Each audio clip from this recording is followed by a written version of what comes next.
आत्मबल टूटा है, तो इस विषय में आप क्या कहेंगे?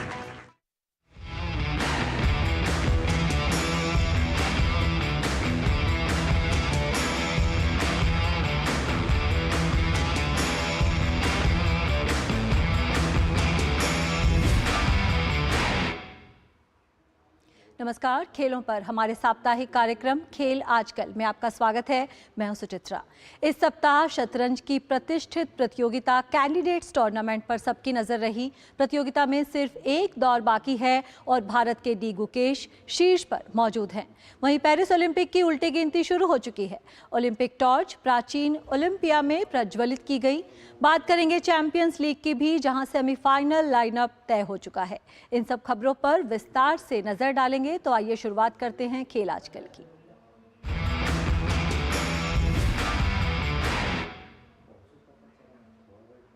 शुरुआत करते हैं चेस से जुड़ी खबरों के साथ। कैंडिडेट्स शतरंज टूर्नामेंट अपने अंतिम पड़ाव पर पहुंच चुका है।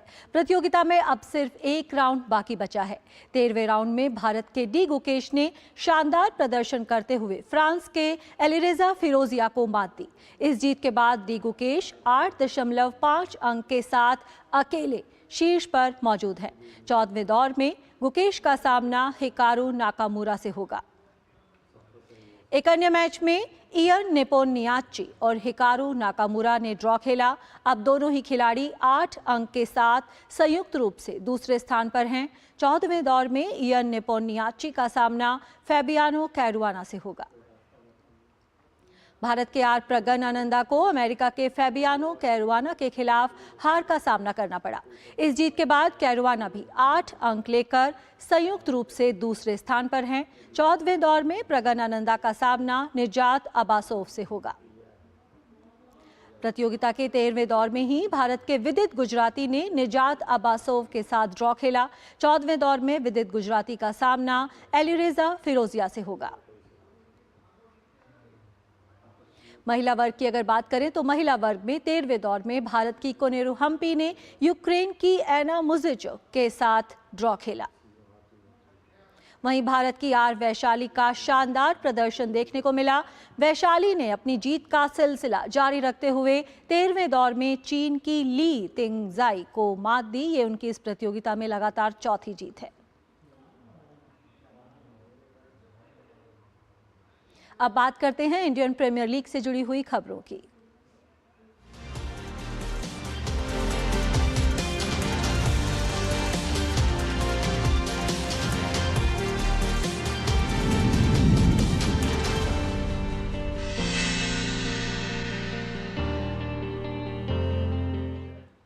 इंडियन प्रीमियर लीग में आज कोलकाता नाइट राइडर्स और रॉयल चैलेंजर्स बेंगलुरु आमने सामने हैं। ये मैच कोलकाता के ईडन गार्डन्स में खेला जा रहा है। अंक तालिका में कोलकाता नाइट राइडर्स की टीम फिलहाल तीसरे स्थान पर है।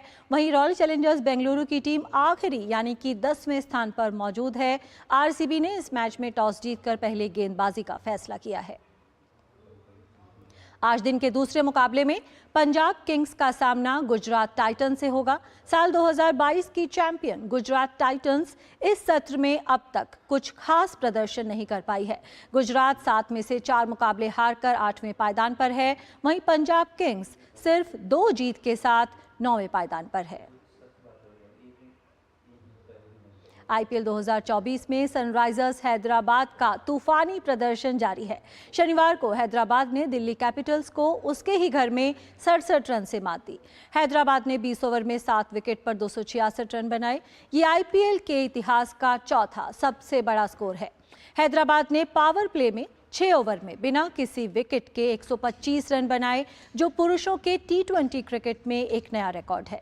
दिल्ली कैपिटल्स ने भी तूफानी शुरुआत की थी, लेकिन अंत में दिल्ली की टीम 199 रन ही बना सकी। इस जीत के बाद हैदराबाद की टीम अंक तालिका में दूसरे स्थान पर पहुंच गई। दिल्ली की ये 8 मैच में 5वीं हार है और टीम अंक तालिका में 7वें स्थान पर खिसक गई है।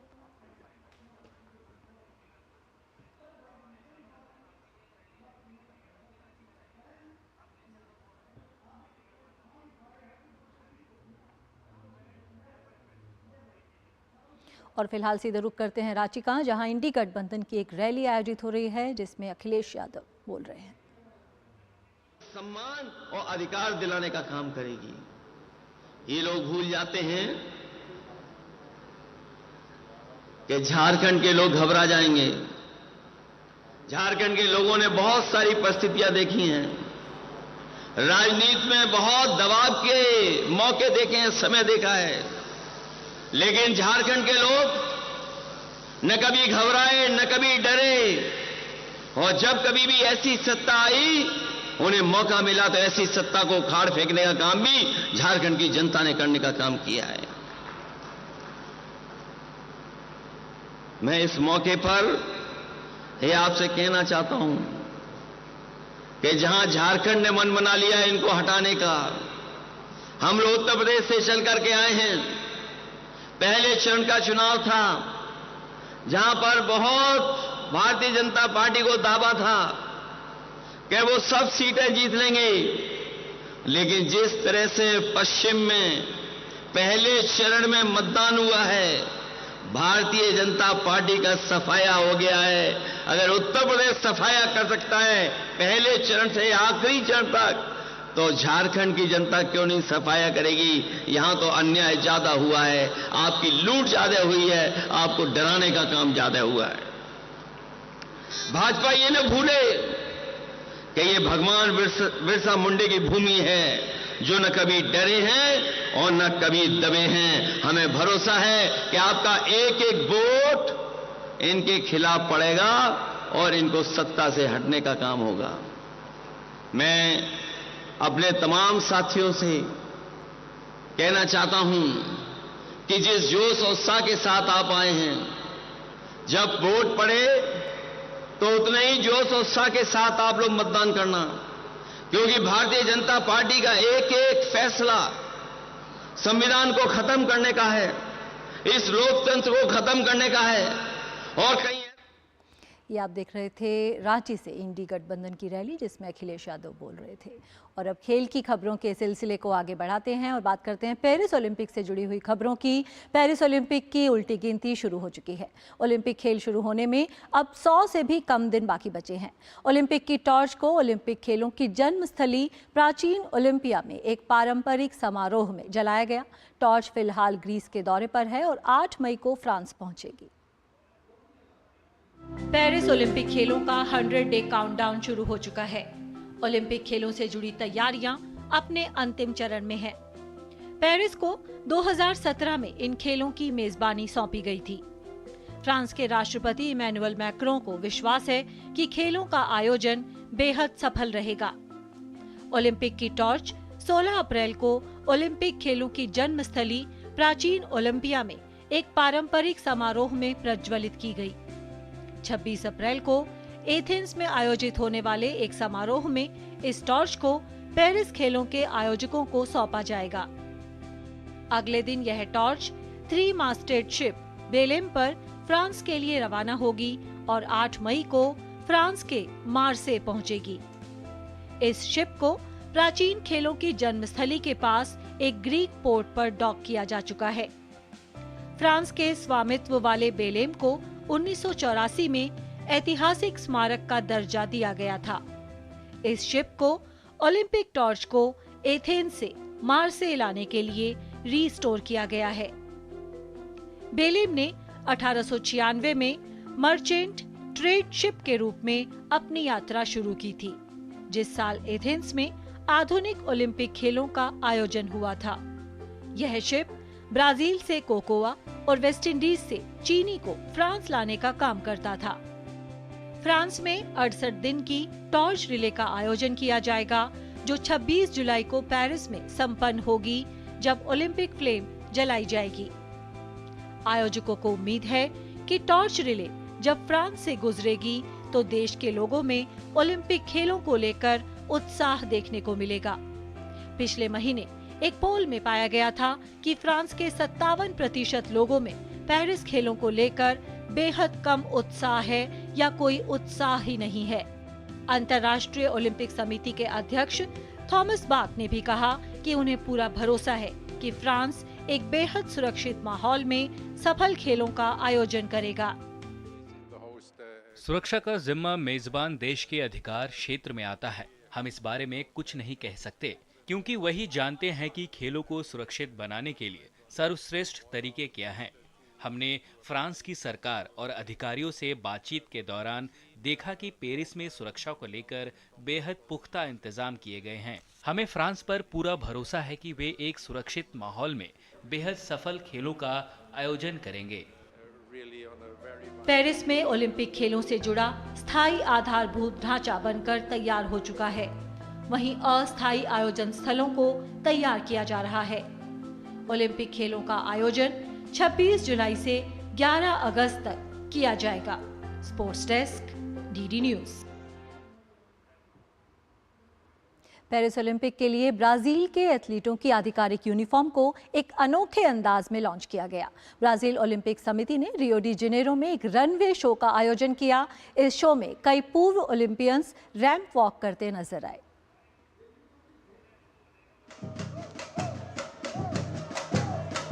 पेरिस ओलंपिक शुरू होने में अब 100 से कम दिन बाकी बचे हैं। इसी कड़ी में ब्राजील ओलंपिक कमेटी ने एक अनोखे अंदाज में ओलंपिक के लिए ब्राजील के एथलीटों की आधिकारिक यूनिफॉर्म को लॉन्च किया। रियो डी जेनेरो में एक रनवे शो का आयोजन किया गया, जिसमें कई पूर्व ओलंपियन दिखाई दिए। ये पूर्व ओलंपियन ब्राजील के लिए एम्बेसडर्स के तौर पर सेवा दे रहे हैं। इस शो में ये ओलंपियन डेनिम जैकेट पहने नजर आए, जिन पर ब्राजील के प्रमुख पशुओं की छवि बनी हुई थी। पेरिस ओलंपिक का काउंटडाउन शुरू हो चुका है। पेरिस 100 साल पूरे कर रहा है। पेरिस ने पिछली बार 1924 में ओलंपिक खेलों का आयोजन किया था। ब्राजील ओलंपिक कमेटी को ब्राजील के दल पर पूरा भरोसा है। पेरिस मिशन में हम कामयाब रहेंगे। टोक्यो ओलंपिक में ब्राजील ने 7 स्वर्ण, 6 रजत और 8 कांस्य पदक जीते थे, जो ओलंपिक खेलों के इतिहास में ब्राजील का सर्वश्रेष्ठ प्रदर्शन था। पदक तालिका में ब्राजील 12वें स्थान पर रहा था। Sports desk, DD news.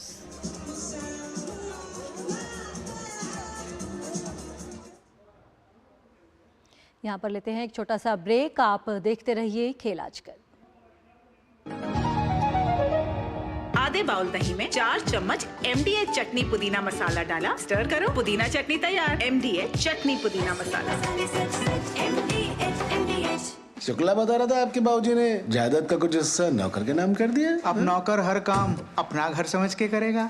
Summer cool, जो हर दिल करे कबूल। आज हमारी किसान सम्मान निधि सीधे हमारे बैंक खाते में आती है। अब हमारा हक कोई नहीं मार सकता। नहीं तो पहले फसल बिचौलिए कौड़ियों के भाव ले जाते थे, लेकिन अब बीज से बाजार तक साथ खड़े हैं मोदी जी। बड़ा फसल बीमा, किसान credit card, soil health card, सबसे ज्यादा फसलों पर MSP, हर खेत को पानी, नैनो यूरिया, अब ड्रोन की भी तैयारी। लेकिन फिर भी मोदी जी कहते हैं ये तो बस ट्रेलर है। किसान कल्याण की गारंटी मोदी जी की, और उन्हें जिताना ये है हमारी भी गारंटी। कमल का बटन दबाएं, भाजपा को जिताएं। ब्रेक के बाद स्वागत है। पेरिस ओलंपिक के दौरान इस बार एथलेटिक्स ट्रैक लाल नहीं बल्कि बैंगनी रंग में नजर आएंगे। एथलेटिक्स ट्रैक में हुए इस परिवर्तन को खेल विशेषज्ञ सकारात्मक बदलाव के रूप में देख रहे हैं। उनका मानना है कि इस तरह के बदलाव खिलाड़ियों के साथ साथ दर्शकों में भी एक नई ऊर्जा का संचार करेंगे। खेल की दुनिया में एथलेटिक्स ट्रैक की महत्वपूर्ण भूमिका होती है। किसी भी रिकॉर्ड के बनने से लेकर टूटने तक एथलेटिक्स ट्रैक हर सुखद और दुखद पल के साक्षी होते हैं।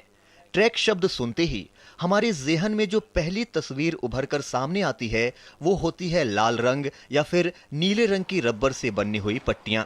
हालांकि पेरिस ओलंपिक इस बार एथलेटिक्स ट्रैक को लेकर हमारी सोच में जरा बदलाव करने की तैयारी में है। दरअसल इस बार आपको पेरिस ओलंपिक के दौरान ये ट्रैक लाल नहीं बल्कि बैंगनी रंग में नजर आएंगे। वास्तव में हमें बैंगनी रंग काफी पसंद आया।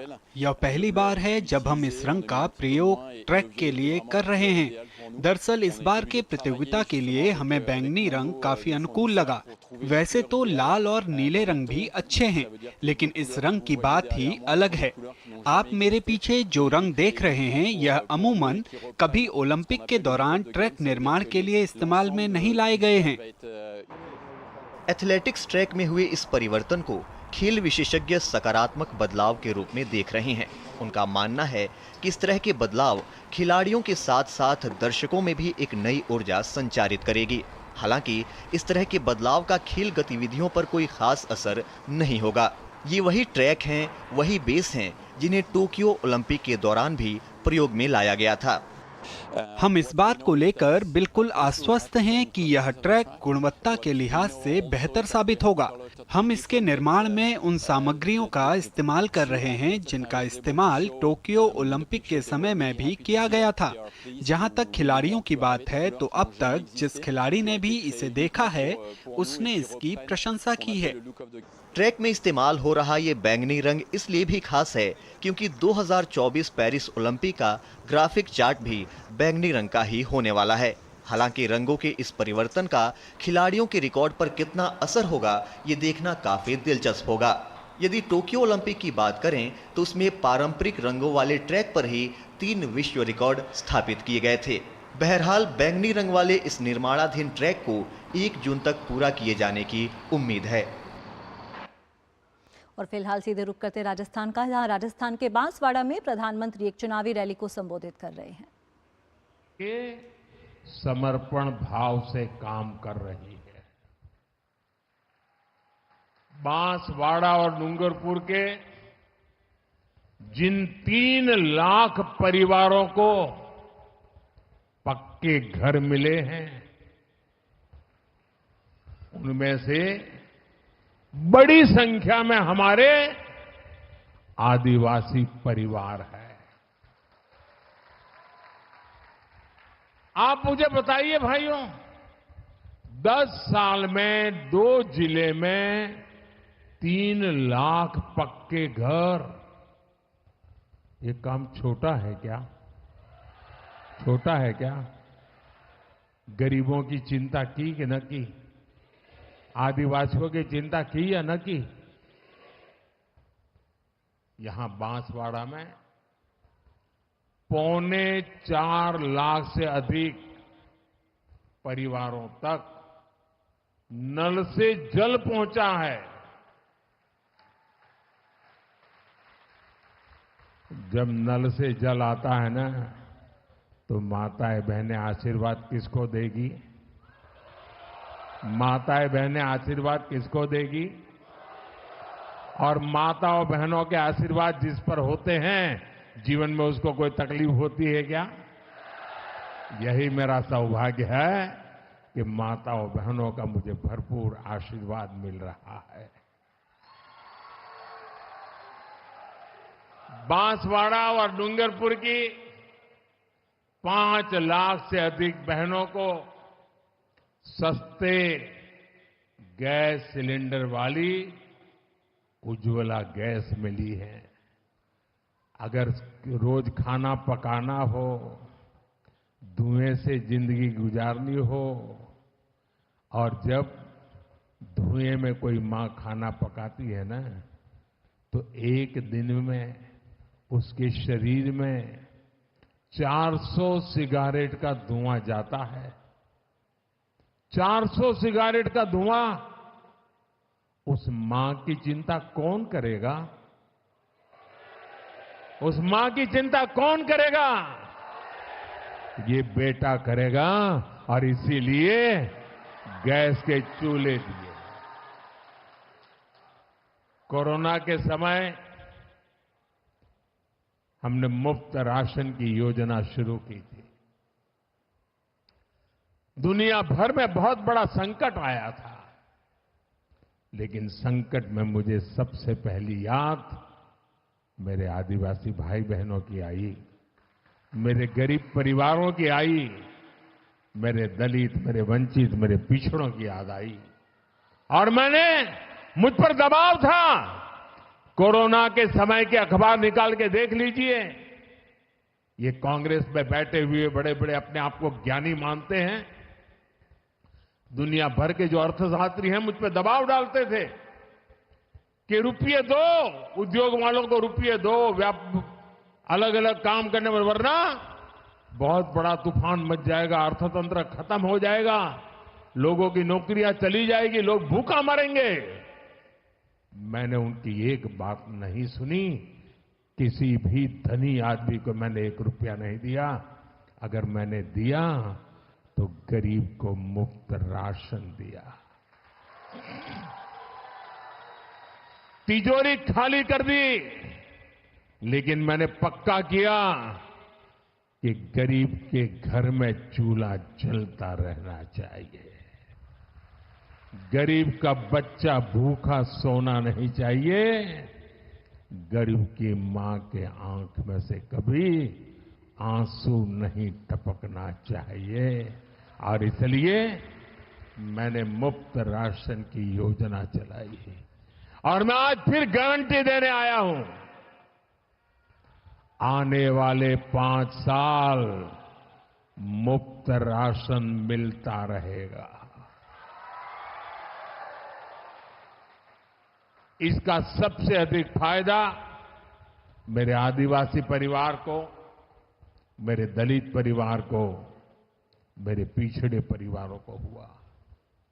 पानी और गैस के बाद अब मोदी का मिशन हर घर सूर्य घर बनाने का है।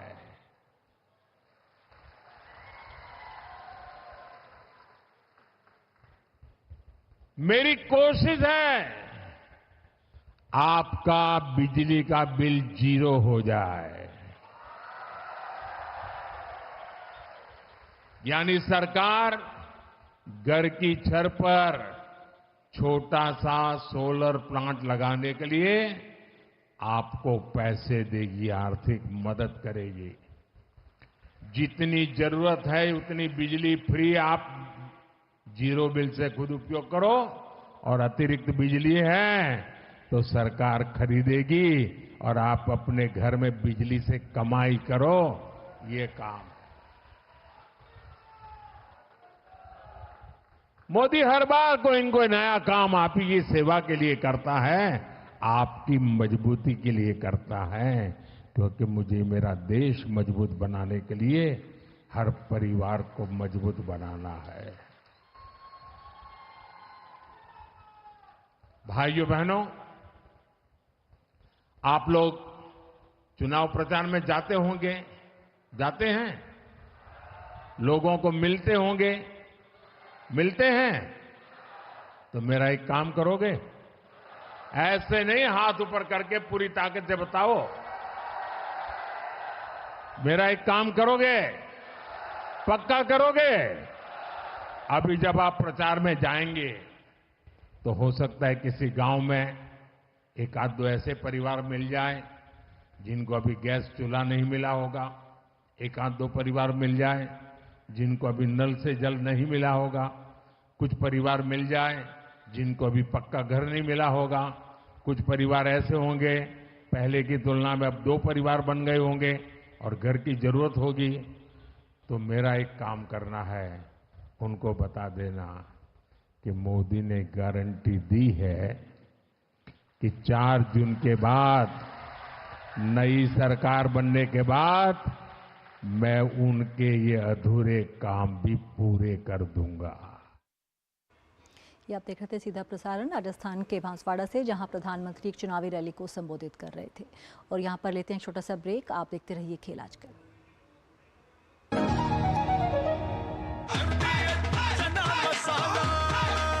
अब छोलिया हो या लोबिया, सफेद चने या काले चने, सब कुछ मजेदार बने। शुक्ला बता रहा था आपके बाबूजी ने जायदाद का कुछ हिस्सा नौकर के नाम कर दिया। अब नौकर हर काम अपना घर समझ के करेगा। समरकूल जो हर दिल करे कबूल। लाखों की संख्या में श्रद्धालु पहुँचे अयोध्या। बरसों की प्रतीक्षा के बाद हमारे अयोध्या का गौरव लौटा है। नहीं तो पहले टेंट, टूटे घाट, गंदगी, कोई फैसिलिटी नहीं। और अब काशी देखो, केदारनाथ देखो, उज्जैन देखो, सोमनाथ देखो, सब भव्य दिव्य। और मोदी जी कहते हैं ये तो बस ट्रेलर है, आस्था का परचम लहराता रहे। ये है मोदी की गारंटी, इसलिए हमारा पहला वोट मोदी को। ये है हमारी भी गारंटी। कमल का बटन दबाएं, भाजपा को जिताएं।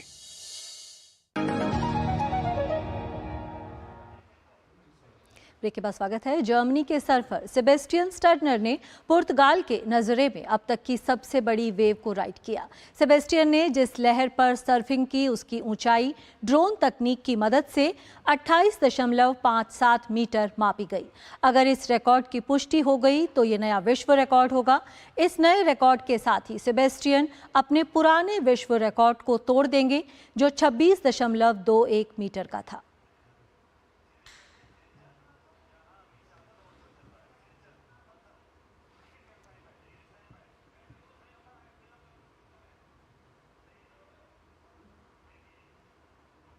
और फिलहाल सीधे रुख करते हैं सिलचर का, जहां अमित शाह एक रोड शो में हिस्सा ले रहे हैं।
तो सिलचर से ये आप सीधे दृश्य देख रहे थे। केंद्रीय गृह मंत्री अमित शाह एक रोड शो में हिस्सा ले रहे थे।